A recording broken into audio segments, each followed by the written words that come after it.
Kevin et moi, on est très heureux aujourd'hui de vous présenter cette collaboration entre l'Arche et Coaching Québec. Oui, ça fait un petit moment on avait cette envie-là. En fait, il y a eu des échanges déjà entre l'Arche et Coaching Québec depuis des années, avec des personnes de l'équipe de Coaching Québec qui étaient venues suivre différentes formations en France, au Maroc aussi.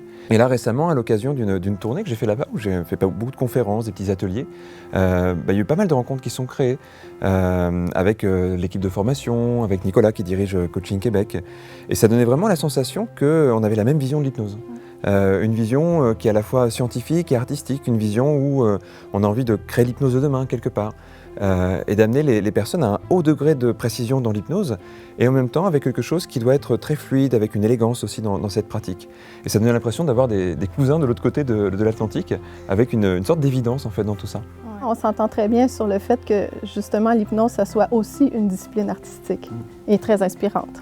C'est vrai que c'est là-dessus aussi qu'on s'est rejoints. Enfin, je pense qu'il y a vraiment une rencontre là-dessus, sur cette idée d'avoir une hypnose qui est à la fois très scientifique, qu'on essaie de faire évoluer, et en même temps cette dimension artistique, poétique de l'hypnose. Oui, très inspirante et qui fait grandir en même temps. C'est beau, je trouve, de le porter, de voir qu'il y a des gens dans d'autres endroits du monde où finalement ces visions, elles se rejoignent. C'est ça qui nous a animés aussi dans cette envie de créer un partenariat, une collaboration. On a aussi remarqué que les personnes qui suivent les formations, autant à l'Arche en France qu'au Québec, ont un profil un peu semblable. Tu vois, des gens qui sont des fois déjà dans des démarches d'accompagnement et qui veulent ajouter ça à leur palette, mais aussi des gens qui ont profondément envie d'évoluer. Et parallèlement à ça, il y a aussi ceux qui vraiment ont envie de se servir de cette formation comme un tremplin pour vraiment avoir une reconversion professionnelle. C'est vrai que quand on a regardé un petit peu les différents publics qui venaient dans les deux écoles, on a remarqué qu'il y avait quand même beaucoup de ressemblances, des gens qui viennent d'univers très variés, très différents. Et qui ont la sensation qu'avec l'apprentissage de l'hypnose, de l'accompagnement, en fait, s'ouvre un nouveau métier, une nouvelle façon peut-être de vivre des valeurs très belles, très fortes, et en même temps d'être au service des personnes qu'ils accompagnent ensuite. Alors, ce qu'il faut savoir, c'est qu'au Québec, si les gens ont vraiment envie d'ouvrir un cabinet d'hypnose et de se plonger complètement dans ce projet-là, il y a tout ce qu'il faut au niveau déontologique pour pouvoir respecter les lois et pouvoir émettre des reçus également.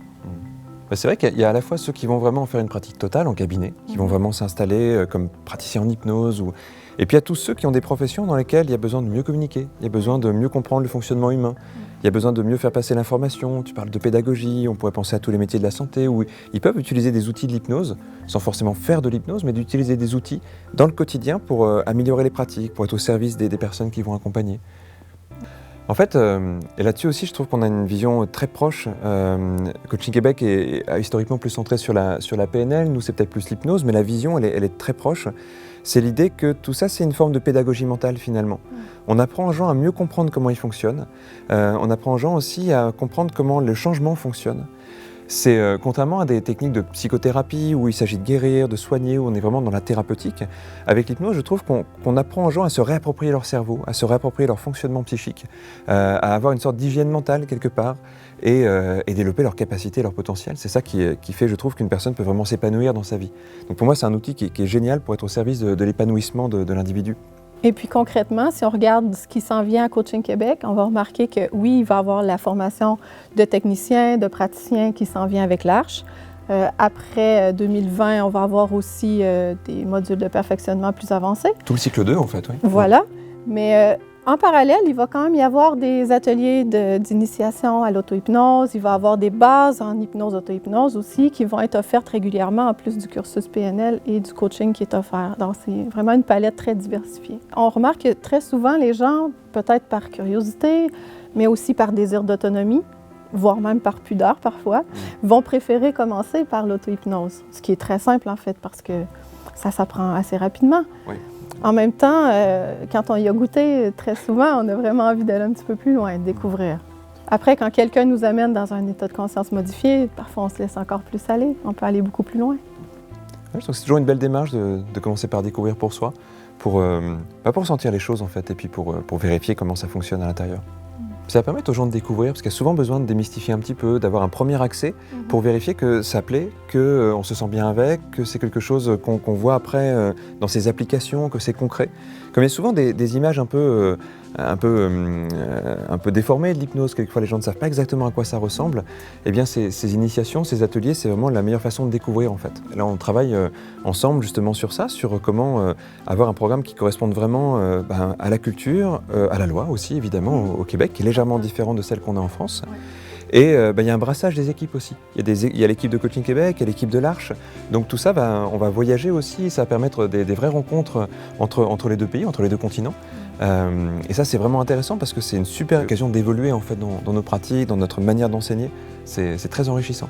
C'est très stimulant et même pour certains stagiaires, ce sera vraiment passionnant de venir faire une portion du cycle ailleurs. Alors, ça nous fera plaisir d'accueillir chez nous certaines personnes qui voudront y aller en mode voyage ou en mode vacances en même temps. C'est vrai que c'est pour les Français comme pour les Québécois, l'autre pays est un pays qui attire souvent, qui donne envie de découvrir. Nous, on a toujours eu cette histoire de mobilité à l'Arche où les gens peuvent commencer dans une ville, continuer dans une autre. Et c'est vrai que là, pouvoir le faire entre deux continents, entre deux cultures différentes, je trouve que c'est un atout qui est génial. On a eu très tôt la volonté d'avoir des chercheurs à domicile, de créer un centre de recherche en fait. On est lié à plusieurs universités aussi, parce que dans l'hypnose, il y avait quelque chose d'assez empirique jusqu'à il y a peu de temps finalement. Donc avec des pratiques qui n'étaient pas toujours si bien décodées, si bien comprises. Je pense qu'il y a plusieurs instituts qui avaient cette envie de mieux comprendre, de pousser la recherche, de pousser la logique. Donc on a vraiment mis le centre de recherche au service de la formation, ce qui a complètement transformé les formations sur les dernières années.